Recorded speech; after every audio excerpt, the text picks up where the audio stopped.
Hi, my name is Christine Ackerley, and today I'm going to explain how you can use plain language to improve your writing and reach your audience.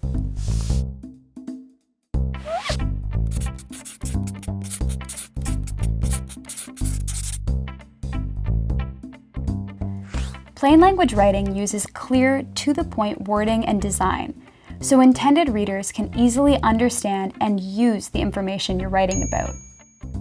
Why is this important? With plain language writing, you can concisely and accurately convey information to a broad audience.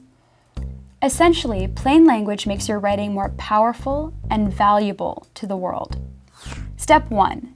Ask yourself, why are you writing?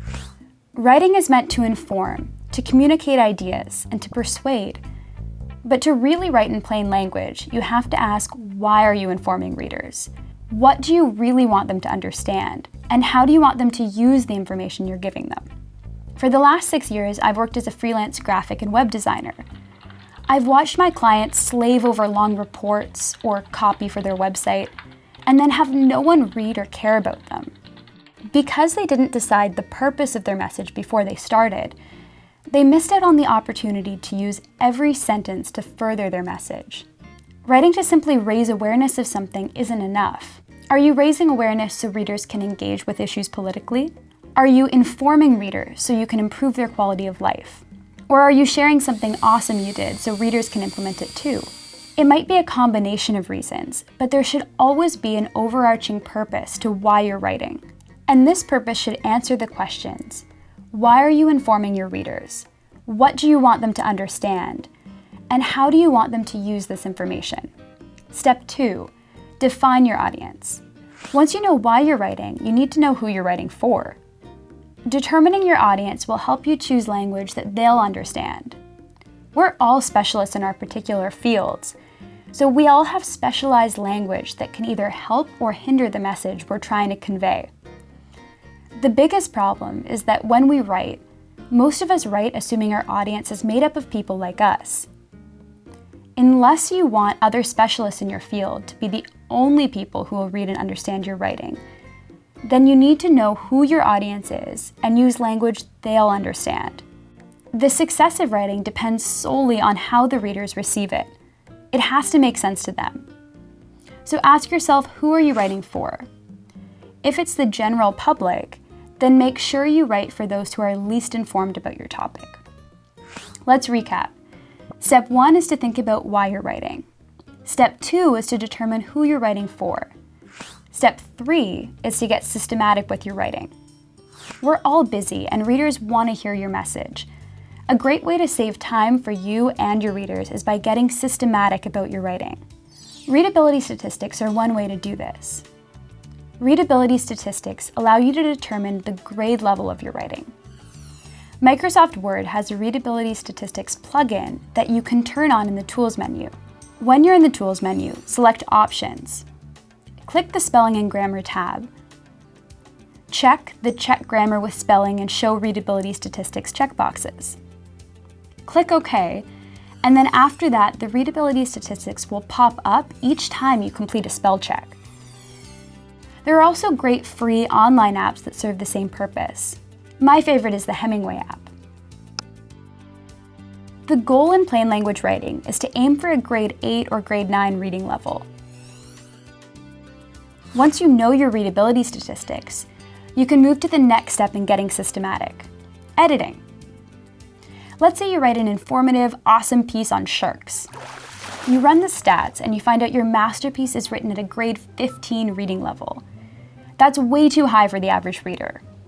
So you decide to edit your work. How do you know you're editing properly? One shortcut I've learned to use is an editing checklist. An editing checklist allows you to do 1 or 2 initial edits and eliminate the mistakes people most commonly make. You can also personalize your checklist to include the mistakes you most commonly make. Using a checklist will help you quickly identify the problems in your writing. Checklist items should include breaking up long sentences and paragraphs, shortening and simplifying words, eliminating passive language, and adding strong verbs. The last step to improving your writing is to be aware of the knowledge gap. As professionals, we know our subject matter so well that it's hard to imagine how others wouldn't know what we know. I mean, seriously, how can the world not understand how the anatopolitics of human and non-human bodies is sustained by accumulating and classifying such neocliths in a museum's observational/expositional performances? I think you get my point. So if this knowledge gap is an innate problem for people, how do we overcome it in plain language writing? The trick is to write about tangible objects and give concrete examples. As you become more specialized in your field, you know exactly what everything means. But to newcomers to your area, they still need touchstones so they can understand and relate to what you're writing. For example, we could write that participants were tested under conditions of good to excellent acoustic isolation.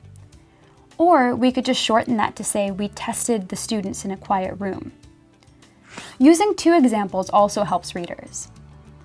For example, we could write a key differentiator in the selection process was the ICTS approach to delivering integrated solutions, combining effective manpower, canine solutions, and cutting-edge technology. Or we could say, they chose our company because we protect buildings with a combination of guards, dogs, and sensors. No one knows what an integrated solution looks like. You can't draw that in Pictionary. But guards, dogs, and sensors, there you go. Another way to overcome the knowledge gap is to get someone else, not in your field, to read your work. It can be exasperating. I mean, how can your editor not understand the difference between community engagement and community service learning? But it will make your writing better.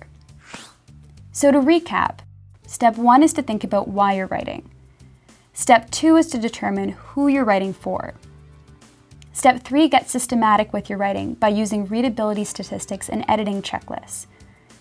And step 4, span the knowledge gap by using concrete examples to clarify your information. If you follow these 4 steps, I guarantee that more people will be able to understand your writing. And the more people that understand, the more likely it will be that people care. Writing is hard. Writing in plain language is very hard. But it's worth it because it helps your really important information reach the people who need it. To access some tools to help you improve your plain language writing, visit the link on your screen. There you'll be able to download my editing checklist, written instructions on how to set up your readability statistics in Microsoft Word, and some worksheets you can use to practice writing in plain language.